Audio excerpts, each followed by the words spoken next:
YS Vivekananda Reddy హత్య తరువాత నన్ను జగన్మోహన్ రెడ్డి తోలుబొమ్మలాడించారు, నమ్మించి మోసం చేశారు అంటూ జగన్మోహన్ రెడ్డి మీద సంచలన వ్యాఖ్యలు చేశారు సునీత.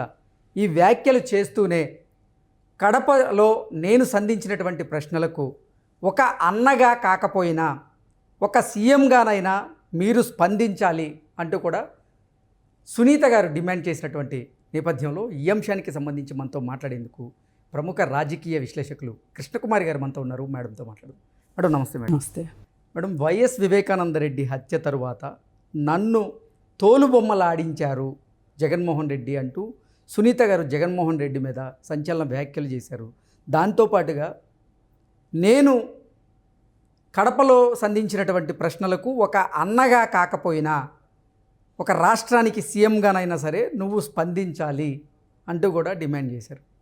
ఏంటి మేడం ఆవిడ కమెంట్స్ని మనం ఎలా చూడాలి? అసలు మాట్లాడిందంతా అక్షర సత్యం అండి.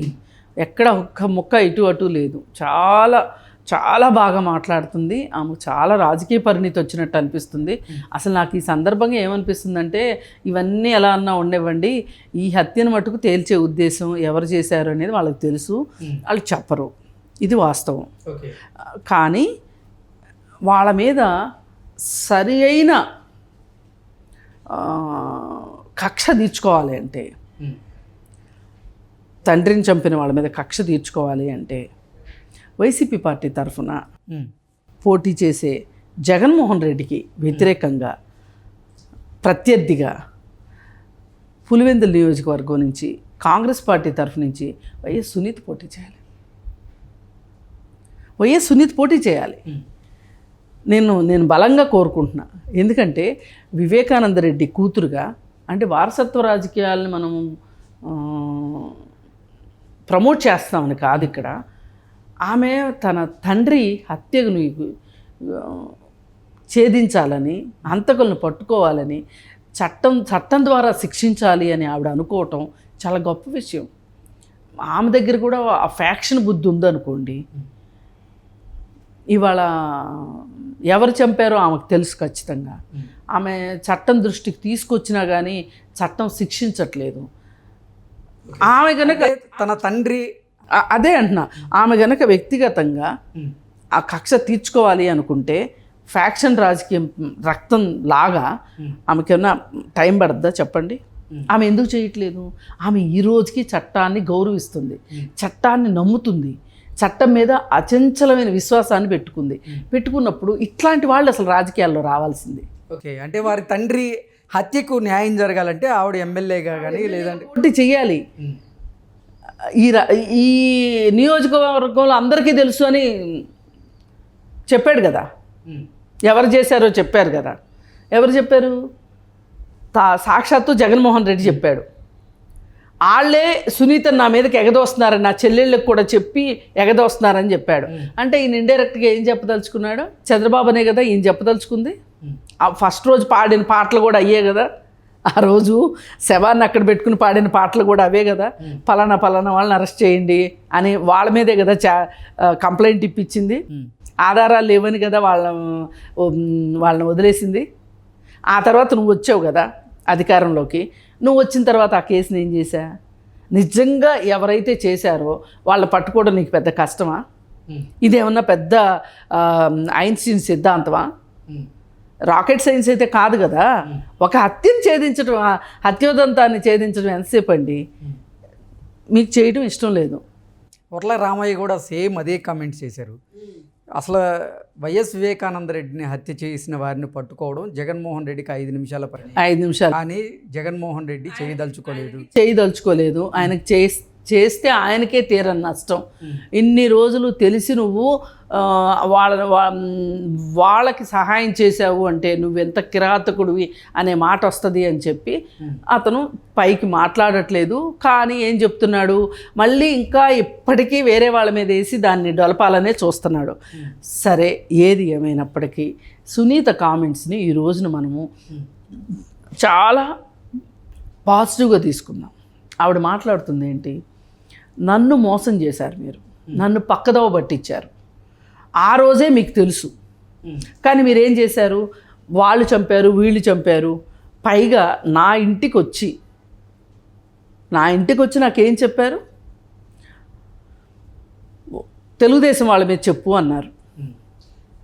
నన్ను నమ్మవలికించి మీకు నచ్చిందల్లా చేయించుకున్నారు, తోలుబొమ్మలాట ఆడించుకున్నారు నాతో.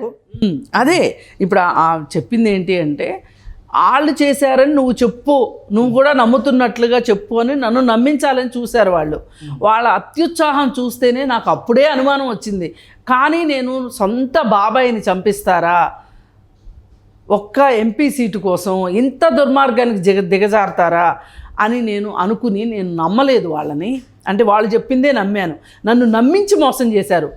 ఆవిడనేది అది, నన్ను వాళ్ళు చెప్పినట్టు ఎట్లా చెప్పమంటే అట్లా ఆడేలాగా బొమ్మను చేసి ఆడిచ్చారు, తోలుబొమ్మలాట ఆడిచ్చారు అని అంత ఆవేదనతో చెప్తుంది ఆవిడ రోజుకి చాలా క్లియర్గా క్లారిటీగా ఉన్నారు ఆవిడ. వీళ్ళే సమాధానాలు చెప్పడం చేతగాక దేవుళ్ళ మీద భారాలు వేస్తున్నారు. ఏమని దేవుడికి తెలుసు, ఈ వీళ్ళందరికీ తెలుసు, ఈ నియోజకవర్గం వాళ్ళందరికీ తెలుసు ఎవరు చేశారు అని చెప్పి ఇప్పుడు బుల్బుల్ ఏడుస్తూ ఆమెను కూడా నమ్మించాలని చూస్తారు. అయితే ఆమెకి ఏ రోజైతే అది పటాపంచలు అయిపోయిందో, ఏ రోజైతే దస్తగిరి నిజాలు చెప్పటం మొదలెట్టాడో, ఆమె ఏదైతే అనుకుంటుందో దస్తగిరి కూడా అదే చెప్పేసరికి ఇంకా ఆమెకి ఒక రకమైన నమ్మకం వచ్చేసింది. నేను నమ్మేది వాస్తవం అనే ఫీలింగ్లోకి ఆవిడ వచ్చేసింది. వచ్చిన దగ్గర నుంచి ఇంకా పోరాటం ఎక్కువ చేసింది. గమనిస్తే మీరు, మొదట్లో ఆమె పాపం కామ్గానే ఉంది. పైగా ఇంకోటి ఏం చేశారు, అసలు ఈమె మొగుడే చేశారని చెప్పి ప్రచారం మొదలెట్టారు. అనేటానికన్నా బుద్ధి జ్ఞానం ఉండాలి కదా. మరి ఆ మొగుడు ఆమె చేస్తే పేరు పెట్టండి. మరి ప్రభుత్వం మీ చేతిలో ఉంది, పోలీస్ వ్యవస్థ మీ చేతిలో ఉంది. మీరు కోర్టుల్ని మీరు ప్రభావితం చేయక్కర్లేదు.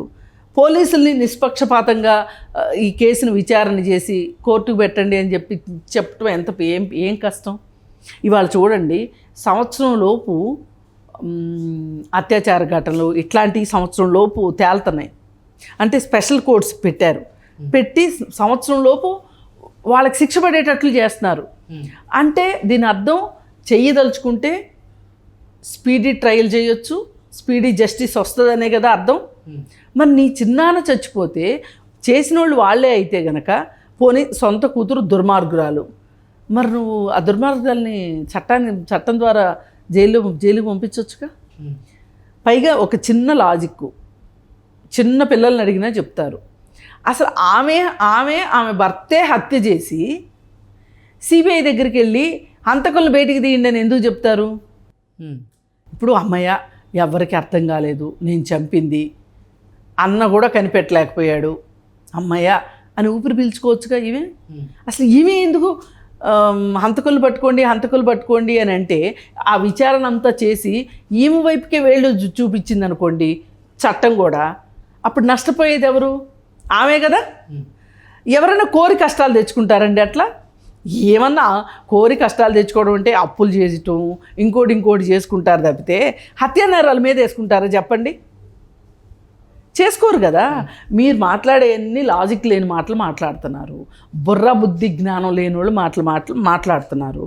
సరే, అందుకే ఆవిడ ఏమన్నదంటే, ఇప్పటికైనా సరే జగన్మోహన్ రెడ్డి, నువ్వు ఒక అన్నగా నాకు ఈ రోజు వరకు సమాధానం చెప్పలేదు, ఒక ముఖ్యమంత్రిగా సమాధానం చెప్తావని నేను ఆశిస్తున్నాను. అది కూడా చెయ్యట్లేదు నువ్వు. అందుకే నిజాలు మాట్లాడుకుందామంటే నీ ఛానల్కే నేను వస్తా, నీ ఛానల్లోనే కూర్చుని మాట్లాడుకుందాం, నిజాలు నిగ్గుదిద్దాం అని చెప్పి ఛాలెంజ్ చేసింది. అందుకే ఇవన్నీ చూశాక ఈమె ఎంత చక్కగా మాట్లాడుతుంది అంటే, చట్టాన్ని ఇంతగా గౌరవిస్తుంది కాబట్టి. ఇప్పుడు చట్టాన్ని గౌరవించిన మనిషి అనుకోండి, ఆమెకున్న డబ్బుల్లో 4 కోట్లు 5 కోట్లు ఖర్చు పెడితే ఎవరు చేశారో ఆమెకు తెలుసు, వాళ్ళని పైకి పంపించడం పెద్ద కష్టమా? కంటికి కన్ను పంటికి పన్ను అన్నట్టే ఉంటుందిగా ఫ్యాక్షన్ రాజకీయం. చేయొచ్చుగా. ఆమె చేయకుండా చట్టాన్ని నమ్ముతుంది అంటేనే ఆమెను మనం శబాష్ అనాలి కదా మరి. అందుకే ఆమె ఎమ్మెల్యేగా పోటీ చేసి జగన్మోహన్ రెడ్డి మీద గెలిస్తేనే అప్పుడే వివేకానంద రెడ్డి ఆత్మకి నిజమైన శాంతి. Okay madam, thank you so much. Thank you.